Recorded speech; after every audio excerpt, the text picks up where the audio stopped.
എന്നോടാണോ നിന്റെ കളി? തുടിക്കുന്ന തുടിപ്പ് കണ്ടില്ലേ? കടലിൽ തിരയിളകുന്ന പോലെ. നാക്കുകൊണ്ടല്ല, കൈകൊണ്ടാ മറുപടി പറയേണ്ടത്. കേട്ടോടാ, ഇപ്പൊ കാണിച്ചാണോ പുളുന്താനെ?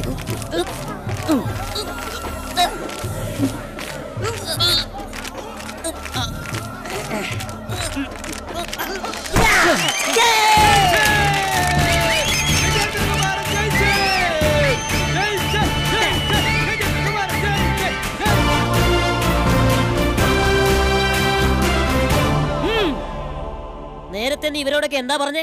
വേണ്ടി വന്നാൽ നിനക്ക് ഇഷ്ടമുള്ള ഏത് രാജകുമാരിയെ കെട്ടുവന്നു. അതിനുള്ള അവകാശം ഈ ഗജേന്ദ്രൻ അല്ലാതെ മറ്റാർക്കുണ്ടോ ഇവിടെ? പിന്നെ ഈ മഹാരാജ്യത്ത് ഞാൻ അംഗീകരിക്കുന്ന ഒരേ ഒരു പുരുഷൻ, ഒരേ ഒരു വീരൻ, അത് മറ്റാരുമല്ല, ഈ ഞാൻ തന്നെയാ. എതിർപ്പുണ്ടോ ആർക്കെങ്കിലും? നിങ്ങൾക്കോടാ? ഈ വക്രരാജ്യത്തെ രാജാവ് ഒടിയന്റെ വിശ്വരൂപം നീ കണ്ടിട്ടില്ല? എന്നാ കാണിക്കടാ. വക്രരാജ്യത്തെ ഒടിയനെ ഒടിച്ച് ഞാൻ ചക്രമാക്കി തിരിച്ചയക്കും. പിന്നെ പേടിപ്പിക്കരുത്. 10 ആളിന്റെ കൂട്ടും തിണ്ണമിടുക്കും കാണിച്ചാൽ തിരിഞ്ഞോടുന്നവനല്ല ഞാൻ. വർഷാവർഷം 10,000 പൊൻപണം ഈ വാമനപുരിക്ക് കപ്പം കൊടുക്കുന്ന സാമന്തന. മഹാരാജാവിനെ ഭയക്കാം, മഹാരാജാവിന്റെ പീക്കരി അനന്തരവനെ ഭയക്കേണ്ട കാര്യം എനിക്കില്ല.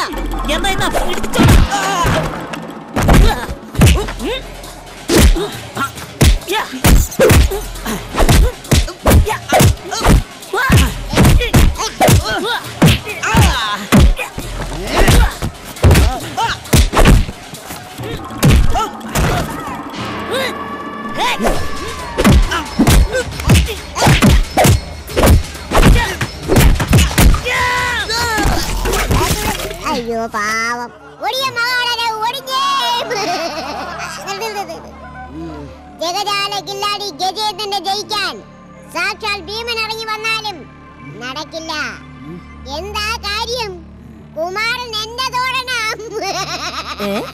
എനിക്കിഷ്ടമുള്ള പെണ്ണിനെ ഞാൻ ഇവിടുന്ന് കൊണ്ടുപോയിരിക്കും. നീ ജഗജാല കില്ലാടിയാണെങ്കിൽ ഞാൻ ഗജരാജ പോക്രിയ.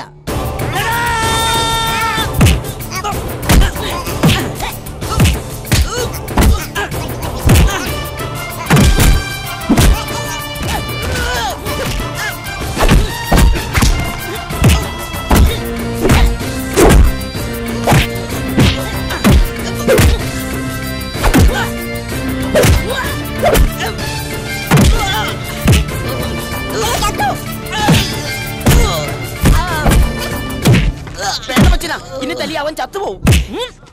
ഓനെ ഒടിയ, കുട്ടികളോടൊത്ത് മണ്ണപ്പം ചുട്ട് കളിക്കേണ്ടവൻ ആണുങ്ങളോട് കളിക്കാൻ വരല്ലേ?